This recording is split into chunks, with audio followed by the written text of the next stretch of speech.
Quick revision binomial theorem. ठीक है, तो बाइनोमियल थ्योरम का एक क्विक रिवीजन करवा दे रहा हूँ तुम लोगों को। और ये टॉपिक के नॉर्मली एक सम्स आते ही हैं तुम, ठीक है, जेई में अगर तुम देखोगे तो बाइनोमियल थ्योरम था क्या? बाइनोमियल थ्योरम ये था कि अगर हमें x plus Y to the power n का कोई एक्सपेंशन बोले तो ये x to the power n plus nc1 x to the power n minus one plus nc2 x to the power n minus two Y square dot dot dot N C N into Y to the power, मतलब x का power घटता था, y का power बढ़ता था। तो जैसे पहला सम तुम्हें अगर बोलूं कि तुम ठीक है इसे एक्सपेंड करो,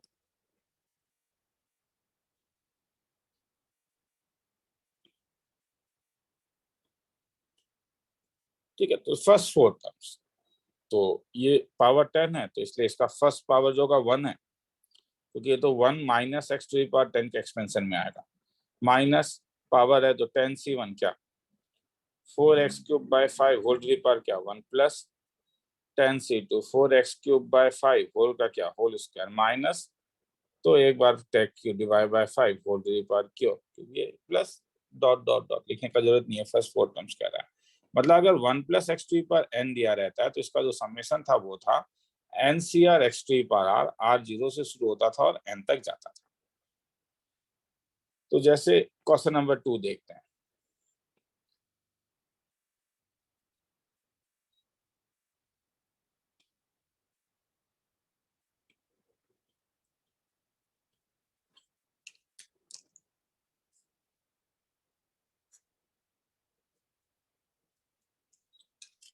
फॉर नेचुरल नंबर m है 1 minus Y to the power m 1 plus Y to the power n equal to 1 plus a1y plus a2y square dot dot dot a1 का वैल्यू 10 दिया हुआ है, a2 का वैल्यू 10 दिया हुआ है, तुम्हें वैल्यू निकालना है। तो a1 a2 क्या है? a1 जो है हम यहाँ पे देख रहे हैं, a1 जो है वो कोफिशिएंट ऑफ क्या है? a1 जो है वो y का कोफिशिएंट है। तो जब तुम इसे ब्रेक करोगे तो क्या तुम y का कोफिशिएंट निकाल सकते हो? तुम 1 minus Y to the power m और 1 plus Y to the power n को जब ब्रेक करोगे तो ये 1 minus M Y plus M C two into Y square, क्योंकि वाई स्क्वायर तक है तो आगे और लिख के फायदा नहीं। और 1 plus Y to the power n को जब ब्रेक करोगे तो 1 plus N C Y plus N C two Y square dot dot dot. तो अगर मैं यहां से तुमसे पूछूं कि कोफिशिएंट ऑफ y क्या है इस वाले में, इस प्रोडक्ट में, अगर मैं कोफिशिएंट ऑफ y क्या है, तो y तुम्हें तब मिलेगा जब ये y,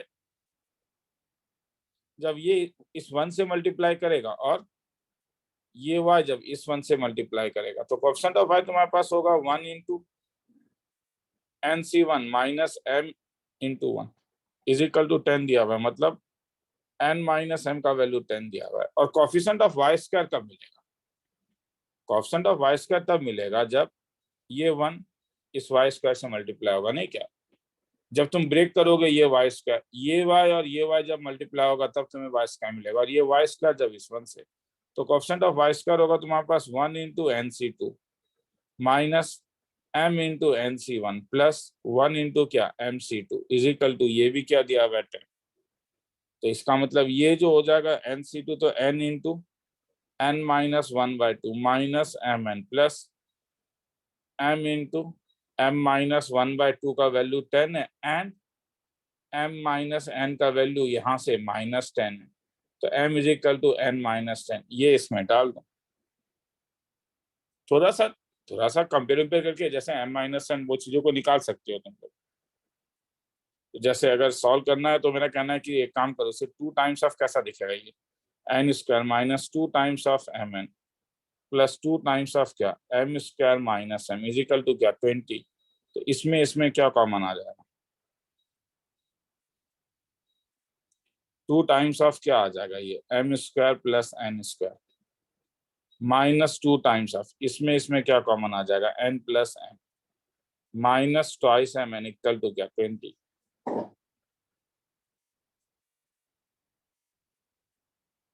अब इसमें और इसमें अगर तुम देखोगे, देखिए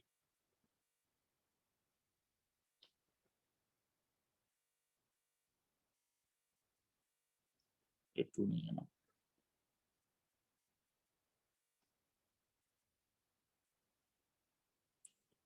तो ये m माइनस n का होल स्क्वायर होगा, नहीं क्या? ये टर्म जब इसके साथ आएगा minus m plus n equal to 20, मगर तुम जानते हो कि m माइनस n का वैल्यू -10 है, ये इसमें डालते हैं, आंसर आ जाएगा, देख लो।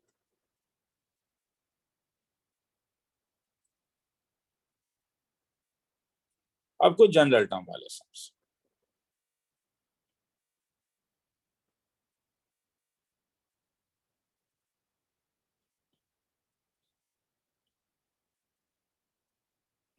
Find the number of rational terms in the expansion of इतना।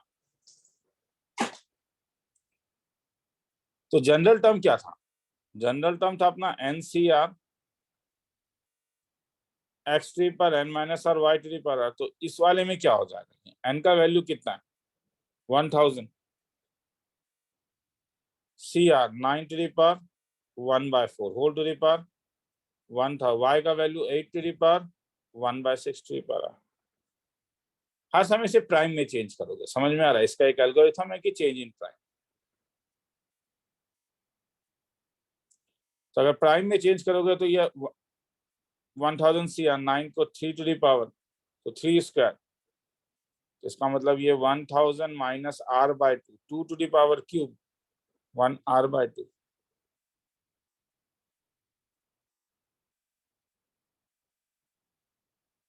और इसे जब लिखोगे तो क्या कह रहा है? तुम्हें इंटीग्रल टर्म चाहिए ना, तो ये 500 minus r/2 2 to the power r/2, मतलब ये तो तभी पॉसिबल अगर ये r/2 जो दिया हुआ है, ये जो r/2 दिया हुआ है, इसे क्या होना पड़ेगा? तो ये तो तभी पॉसिबल है ना अगर r/2 इज एन इंटीजर।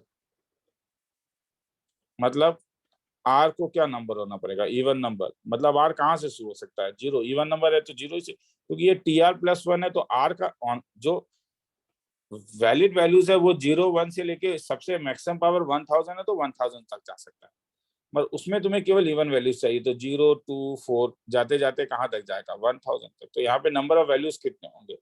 501, क्योंकि 2 से लेके 1000 तक 500 और एक्स्ट्रा 0 है, तो 501 वैल्यूज।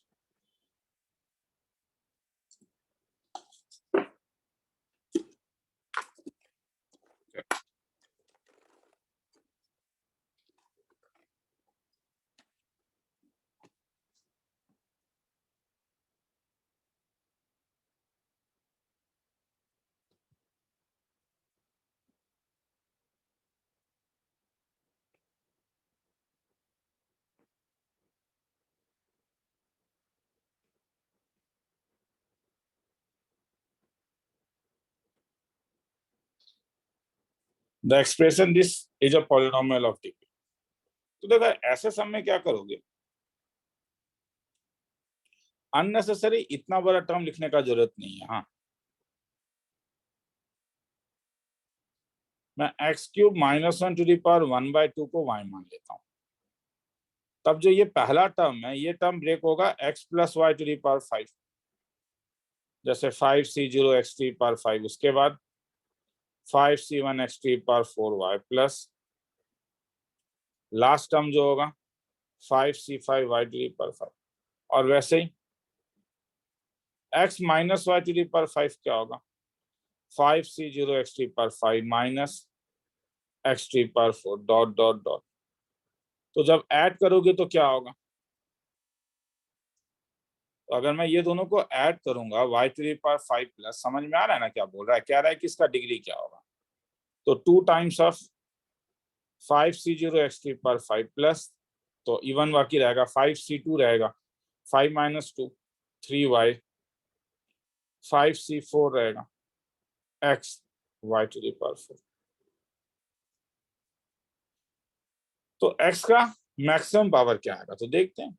ये तो यहाँ पे तो x का मैक्सिमम पावर 5, इसमें x³ और y², क्योंकि y जो है वो √ऑफ x³ -1 है, तो y² x³ -1, तो 3 + 3 6।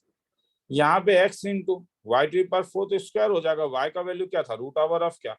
x³ -1, मतलब x³ -1 का होल स्क्वायर। तो यहाँ पे तो हाईएस्ट पावर x का 6 होगा, मल्टीप्लाई बाय x हो रहा है, तो हाईएस्ट पावर क्या होगा? 7। तो हेंस इसका हाईएस्ट पावर 7 है।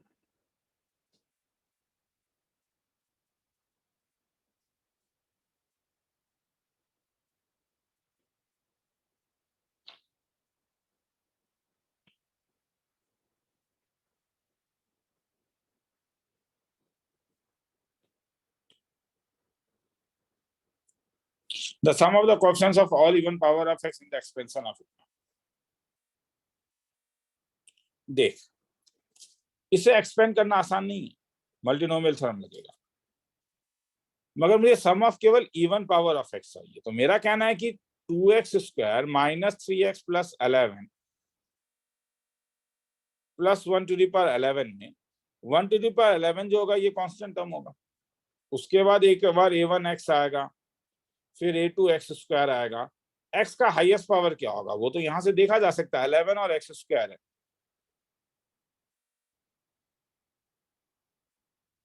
तो x to the power 22 highest power है, तो नीचे 22 a22। तो मुझे क्या चाहिए, मुझे sum of the coefficient of even power चाहिए। तो sum of the coefficient of even power का मतलब मुझे क्या चाहिए, मुझे चाहिए x टू द पावर 0 भी इवन पावर होता है ना।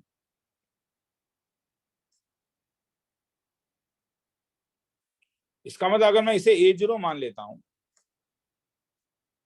मतलब मैं इसे हटा के अगर मैं यहाँ फर्स्ट टर्म को मैं ये लिख देता हूँ is equal to a0 x to the power 0, तो मुझे क्या चाहिए, a0 चाहिए, फिर क्या a2। तो इसका तरीका क्या था, हाँ याद आ रहा है कुछ, हाँ क्योंकि इवन पावर हटा ऑड पावर हटाना है। एक बार x को 1 दे देता हूँ तो उससे तो सम ऑफ द कोएफिशिएंट आ जाता है। 0 is equal to a0 plus a1 plus a2 dot dot dot, और एक बार x को -1 डाल देता हूँ तो ये 6 to the power 11 is equal to a0 minus a1 plus a2 dot dot dot. और अब जब ऐड या सब्सट्रैक्ट डिपेंड करेगा, यहाँ पे तुम्हें क्या चाहिए, तुम्हें a0 चाहिए, a2 चाहिए, तो ऐड कर दो इन लोगों को, आंसर आ जाएगा।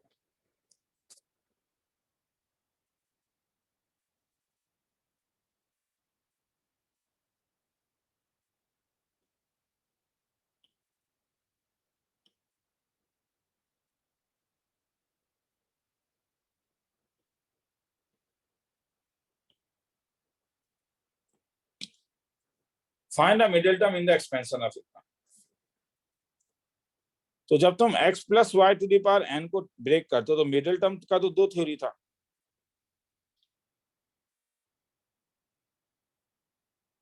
मिडिल टर्म जो था वो n/2 प्लस फर्स्ट टर्म होता था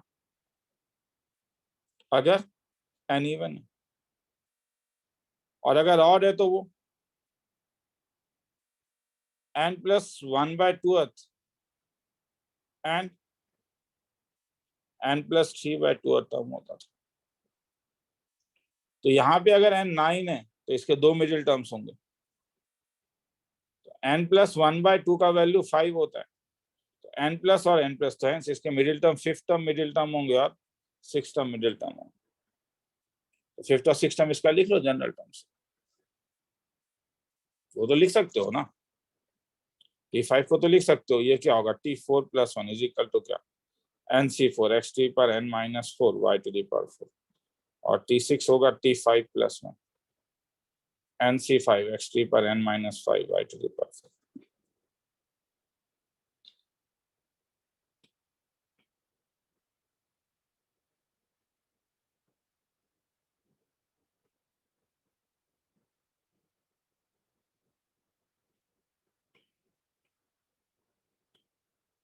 The term independent of x, इसमें एक प्रिंटिंग मिस्टेक है, ये x है।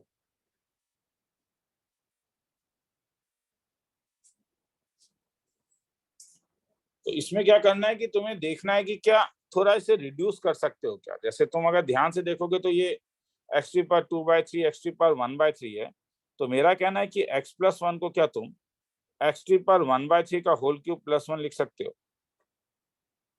तो a क्यूब प्लस 1 का फॉर्मूला था x टू पर 3 प्लस 1 इंटू x टू पर 2/3 माइनस x टू पर 1/3 प्लस 1। तो इसका मतलब x प्लस 1/x टू पर 1/3 प्लस 1, अगर मैं ये वाले चीज को डिनोमिनेटर में लेके आ जाऊं तो ये हो जाएगा x टू पर 2/3 माइनस x टू पर 1/3 प्लस 1। तो हेंस इसका रिड्यूस फॉर्म मुझे पता चल गया। अब क्या तुम इसे रिड्यूस कर सकते हो, x minus 1/x minus root X को देखो, तो x माइनस 1 को तुम रूट एक्स माइनस 1 और क्या लिख सकते हो, रूट एक्स प्लस 1, और नीचे रूट एक्स अगर कॉमन लूं तो रूट एक्स माइनस 1, तो ये कैंसिल होने के कारण root X by root X, ये 1 प्लस क्या हो जाएगा 1/√x।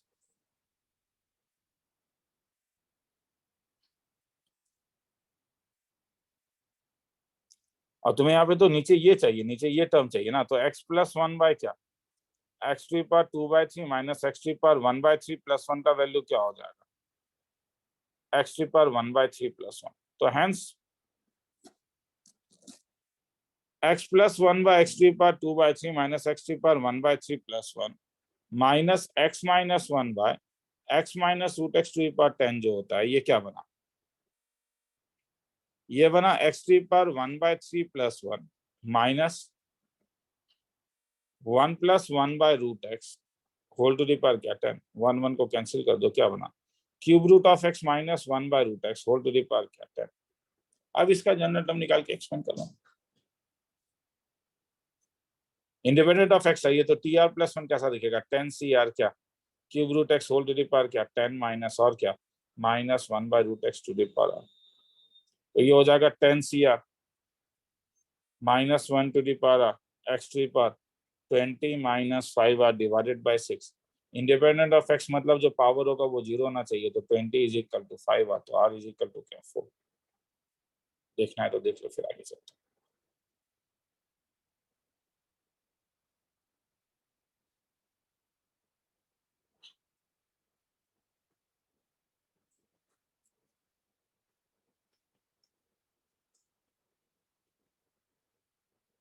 तो numerically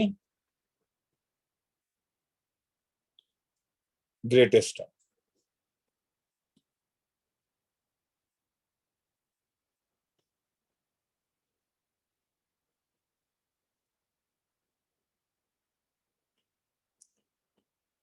find numerical greatest term in the expansion of theta when x equal to 1/5। तो न्यूमेरिकल ग्रेटेस्ट टर्म का थ्योरी क्या था, एक क्विक रिवीजन करवा रहा हूँ। थ्योरी क्या था, थ्योरी ये था कि हम मान के चलते थे कि suppose T R plus one is greatest. तो सबसे पहले तो ये था, जब न्यूमेरिकल का बात क्या था तो ये माइनस क्या कर रहा है यहाँ पे, तो इसलिए पहले एक्सपेंशन को थोड़ा सजा के लिख देते हैं। मतलब एक्सपेंशन जो होगा वो three plus five X to power 11 ले लेता हूँ, और क्योंकि एक्स का वैल्यू वन बाय फाइव, न्यूमेरिकल में क्या करोगे, जितना भी चीज नेगेटिव है उसको पॉजिटिव कर देना, फाइव टू दी पावर 11। तो इसका मतलब जो एक्सपेंशन होगा वो होगा three plus one to the power 11। अब मैं three plus one to the power 11 में मान रहा हूँ कि T R plus one greatest है, तो टी आर प्लस वन कैसा दिखेगा, ये दिखेगा 11 C R three to the power 11 minus R into one to the power R. T R कैसा दिखेगा, इससे जस्ट छोटा वाला term R minus one three to the power, तो ये 11 minus R minus one into one to the power R minus one. और T R plus two कैसा दिखेगा, 11 C R plus one three to the power 11 minus one to the power क्या are plus one. मैं मान के चल रहा हूं कि अगर ये ग्रेटेस्ट है तो ये अपने सराउंडिंग में ग्रेटेस्ट होगा। मतलब टी आर प्लस वन जो बड़ा होगा वो टी आर प्लस टू से बड़ा होगा, और टी आर प्लस वन जो बड़ा होगा वो टी आर से बड़ा होगा। तो टी आर प्लस टू जो होगा वो होगा 11 C R plus one three T पर 11 minus one 10 minus R greater than equal to T R plus two. तुम्हारे पास हो जाएगा टी आर प्लस वन, मैंने गलती लिखा, टी आर प्लस वन अगर तुम यहाँ से लिखोगे तो ये हो जाएगा 11 C R three to the power 11 minus R is greater than equal to R plus two R plus one three to 11 minus one 10 minus R. इसका मतलब 11 C R by 11 C R plus one is greater than equal to three to the power क्या 10 minus R by three to the power क्या 11 minus R. इसका value क्या हो जाएगा, are plus one by क्या 11 minus R is greater than equal to one by three. इसका मतलब three R plus three is greater than equal to 11 minus R. मतलब four R 11 12 13 14, मतलब R is greater than equal to 14 by four.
ये गलती थी।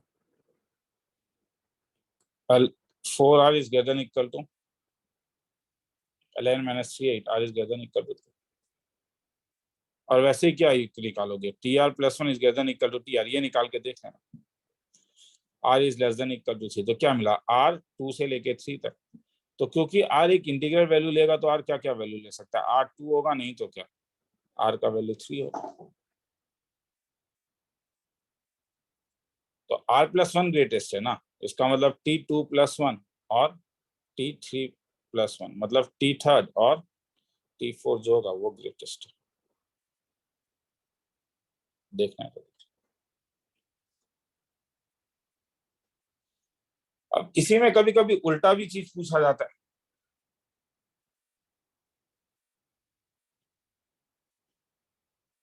अब यहाँ पे ये बोला है कि t3 ग्रेटेस्ट है,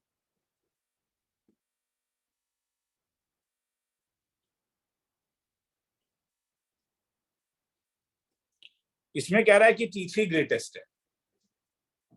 न्यूमेरिकल वैल्यू मैं एक काम करता हूं, इसे 1 प्लस 3x 3 पर 6 ले लेता हूं। क्या कह रहा है, t3 ग्रेटेस्ट है, क्या निकालना है, रेंज ऑफ x। तो अगर t3 ग्रेटेस्ट होगा तो क्या होगा, सेम जो चीज अभी यहाँ पे कर रहे थे, मतलब t3 जो होगा वो t4 से बड़ा होगा, और t3 जो होगा वो t2 से बड़ा होगा। अब किसी की ये एक पंगा है, किसी किसी किताब में मगर तुम देखोगे क्योंकि थर्ड को ग्रेटेस्ट दिया हुआ है तो इक्वालिटी यूज नहीं करता है। हाँ, अब इसमें ये किताब स्पेसिफिक है, ऑप्शन स्पेसिफिक है। तो उसके बाद तो टी इसका थर्ड टर्म कैसा दिखेगा, 6c2 3x का क्या होल स्क्वायर, इस फोर्थ टर्म कैसा दिखेगा, 3x का क्या होल क्यूब, मतलब 6c2 डिवाइडेड बाय क्या 6c3 इज ग्रेटर देन कितना 3x। अब इसका तो फॉर्मूला था अपना ना, जो मैंने ऊपर यूज किया है, एनसीआर बाय एनसीआर प्लस 1 होने से r प्लस 1 बड़ा है तो ऊपर जाएगा, नीचे क्या r माइनस। 6c2 6 में 3 ऊपर चला गया, नीचे 6 माइनस 2 इज ग्रेटर देन कितना 5x, means that 5x is less than 3/4, means x is less than क्या 1/4। मैं ये पॉजिटिव साइड में बोल रहा हूँ, सेम चीज नेगेटिव साइड में लेके जाओ, या क्योंकि न्यूमेरिकल बोल रहा है तो एक काम करो भी मॉड एक्स ले।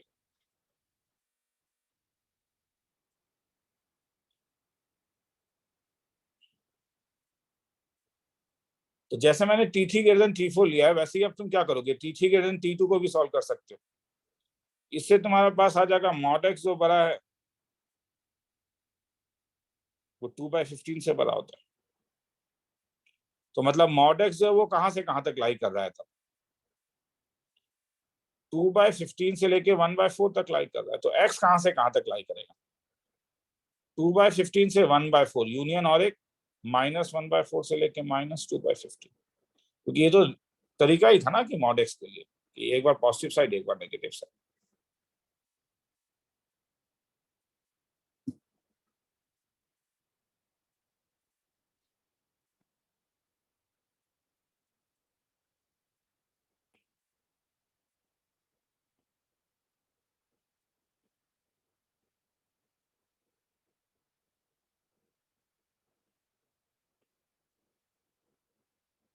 If the coefficient of this in the expansion are equal, find r।